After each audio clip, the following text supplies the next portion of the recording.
అడుగుతున్నా, పాడి ఎత్తినప్పుడు, పెట్టి ఎత్తినప్పుడు ముగ్గురు మోయగలరా? ఇద్దరు మోయగలరా? వెనకాల వీలుసు పెట్టి ఇద్దరు ముందు లాక్కెళ్ళగలరా? ఆ? లోపలేమో నువ్వు కాలు తెల్లా అంటా ఉండాలి. అర్థమైంది ఏమన్నా? అర్థం కాలేదా? ఇద్దరే మిమ్మల్ని ముందు మోస్తారు అనుకోండి, లోపల నువ్వేం చేయాలి? ఆ కాలుతో తోస్తా ఉండాలి, లేకపోతే వెళ్ళదు ముందుకి. అవునంటారా? నలుగురితో మంచిగా ఉండరా? నిజమైన ఆత్మీయుడు అయినట్లయితే నువ్వు నలుగురితో సమాధానంగా ఉంటావు. పొద్దస్తమాను అందరితో గొడవ పడ్డాం, పొద్దస్తమాను ఇంటి చుట్టూ ఉన్న వారితో గొడవ పడ్డాం, ఉద్యోగం చేసే చోట గొడవ పడ్డాం. అందరి దృష్టిలో నువ్వు ఒక గయ్యాలివనో, ఒక గొడవ పడేవాడిగానో ఉండడానికి వీల్లేదు. అలాగే సేవలో పాల్పంచుకుంటున్న సహోదరి సహోదరులు, రోజు రోజుకు మన సేవ పెరుగుతుంది, పరిచర్య పెరుగుతుంది. ఎక్కడైతే ఫాస్టింగ్ ప్రేయర్లో పాల్పంచుకుంటున్నటువంటి బ్రాంచెస్, అలాగే సిఎస్టీ బ్రదర్స్ అండ్ సిస్టర్స్, దయచేసి గమనించండి. మన సేవ వర్ధిల్లాలి అని అంటే సేవ చేసే వారిలో సఖ్యత ఉండాలి. సేవ వర్ధిల్లాలి అని అంటే సేవలో ప్రయాసపడేటటువంటి వారిలో సమాధానం ఉండాలి. నలుగురితో నువ్వు సమాధానం కలిగి సేవ చేయగలగాలి. అది అత్యవసరం మన సేవా జీవితంలో. అలాగే కుటుంబ వ్యవస్థలో, మన ఆత్మీయ యాత్రలో మనం ఎదుటివాని గురించి ఆలోచించినప్పుడు, ఎదుటివాని కష్టం గురించి ఆలోచించినప్పుడు ఖచ్చితంగా ఆ వ్యక్తి నీకు స్నేహితుడు అవుతాడు. ఎంతసేపు నీ గురించే నువ్వు ఆలోచించినప్పుడు, నీ సుఖం గురించి, నీ సౌఖ్యం గురించి, నీ బాగు గురించి నువ్వు ఆలోచించినప్పుడు అందరినీ పోగొట్టుకుంటావు. నెహెమ్యా వచ్చినప్పుడు ఏమంటున్నాడో తెలుసా? మనకు కలిగిన శ్రమ మీకు తెలుసు కదా. యెరూషలేము ఏ విధంగా తగలబెట్టబడిందో, గోడలు ఏ విధంగా, ప్రాకారములు ఏ విధంగా కూలిపోయినాయో మీరు కళ్ళారా చూశారు కదా.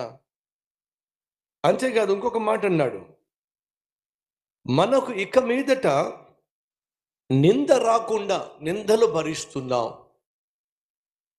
ప్రాకారము లేని పట్టణము, భద్రత లేని పట్టణం. ఇల్లు వాకిలి లేకపోతే సాధారణంగా రోడ్డు మీద పడుకునే వాడిని చూసినప్పుడు, రోడ్డును పడినప్పుడు, బజార్ను పడినప్పుడు అందరూ హేళన చేస్తారు, నిందిస్తారు. యెరూషలేములో ప్రజల పరిస్థితి అలాగే తయారైంది. వాళ్ళకు సుస్థిరమైన నివాసం లేకుండా పోయింది, భద్రత లేకుండా పోయింది. అందరూ హేళన చేస్తూ ఉన్నారు. ఒకప్పుడు ఎంతో పొగడబడినటువంటి పట్టణముగా ఉన్న యెరూషలేము పట్టణం ఈరోజు పాడుబడిపోయింది. యెరూషలేము పట్టణం వాస్తవంగా దేవుని దృష్టిలో బహు సుందరమైన పట్టణం, దేవుడు బహుగా ప్రేమించిన పట్టణం. ఆ పట్టణం కాస్త ఈరోజు తగలబడిపోయింది. కాబట్టి ఏమంటున్నాడు? మనకు కలిగిన శ్రమ మీకు తెలుసు కదా. ఏ విధంగా మన పట్టణం తగలడిపోయిందో మీరు చూశారు కదా. ఏ విధంగా అందరూ మనల్ని చూసి నిందిస్తున్నారో, హేళన చేస్తున్నారో మీరు గమనించారు కదా. 3 విషయాలు: శ్రమ, నింద, దీనికి కారణమైనటువంటి యెరూషలేము పట్టణము పాడైపోవడం. సో ప్రాక్టికల్గా మాట్లాడుతున్నాడు. పట్టణం పాడైపోయింది కాబట్టేగా, పట్టణం తగలబెట్టబడింది కాబట్టే కదా మనల్ని చూసి అందరూ హేళన చేస్తున్నారు. అడుగుతున్నా, ఈరోజు నీ జీవితంలో ఏది తగలబెట్టబడింది? ఏది తగలడిపోయింది? సరిగా చదువుకోపోతే ఏమంటాం? నీ చదువు తగలడా అంటాం. ఏమండి? సాధారణంగా తగలడా అంటే పాడైపోవడం.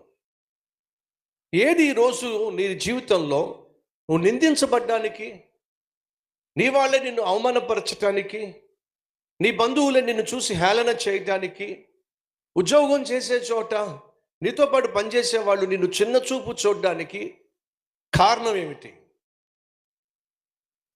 ఎక్కడో నువ్వు నీ జీవితంలో తగలడ్డావు అంటే ఏదో కోల్పోయావు. చదువుకునేటప్పుడు నువ్వు నిందించబడకుండా, హేళన చేయబడకుండా తలెత్తుకుని తిరగాలంటే తమ్ముళ్ళు చెల్లెళ్ళు మీరు చదువులో ఏం చేయాలి? విజయం సాధించాలి. ఆ విజయాన్ని కోల్పోతే, పాస్ మార్కులు కోల్పోతే నలుగురు నిన్ను చూసి నిందిస్తారు. ఉన్న ఉద్యోగాన్ని చేతులారా నువ్వు కోల్పోతే నీ బంధువులు నిన్ను నిందిస్తారు. పని పాట లేకుండా ఇంట్లో కూర్చొని తింటున్నారని చెప్పి అంటారు. కుటుంబంలో సఖ్యత సమాధానం కోల్పోయి కుటుంబ వ్యవస్థని నువ్వు కోల్పోయినట్లయితే నిన్ను చూసేమంటారు చెప్పు? మొగుడిని విడిచిపెట్టి వచ్చి ఇంట్లో కూర్చుందని చెప్పి అంటారు. అడుగుతున్నాను సహోదరి సహోదరులు, ఈరోజు మనలో ఎవరైనా నింద గుండా, అవమానం గుండా, హేళన గుండా వెళుతున్నట్లయితే దేనికని నిన్ను చూసి ప్రజలు హేళన చేస్తున్నారు? దాన్ని నిర్మించో. చదువులో ఓడిపోయావా? అయితే చదువును నీ జీవితంలో నిర్మించుకో. ఆత్మీయతను కోల్పోయావు కాబట్టి నిన్ను చూసి నీ చుట్టూ ఉన్నటువంటి మిగతా సేవకులు హేళన చేస్తున్నారా? పరిచర్య చేసేవాళ్ళు హేళన చేస్తున్నారా? నీ ఆత్మీయ జీవితాన్ని నిర్మించుకో. ఉద్యోగం చేసే చోట నువ్వు సరిగా పని చేయట్లేదు కాబట్టి, పని చేయడం చేత కావట్లేదు కాబట్టి నీ చుట్టూ వాళ్ళు నిన్ను హేళన చేస్తున్నారా? అయితే పని చేయడం నేర్చుకో. పని చేసే జీవితాన్ని నిర్మించుకో. అధికంగా చితికిపోయి పొద్దస్తమానం అడుక్కుంటున్నావు కాబట్టి నిన్ను చూసి ఎవరైనా చేదరించుకుంటున్నారా? అయితే వినో, కష్టపడి పని చేయడం నేర్చుకో. అడుక్కోవడం మానేసాయి. అనేక మందికి ఇచ్చేవాడిగా నువ్వు తయారు కావాలనేటువంటి ధ్యేయం కలిగి ముందుకు సాగు. అది దేవుడు కోరుకుంటున్నాడు. ఆనాడు నెహెమ్యా ఒకవైపు శ్రమ వచ్చి పడింది, మరోవైపు నింద వచ్చి పడింది. దీనికి కారణం మన పట్టణం తగలడిపోయింది.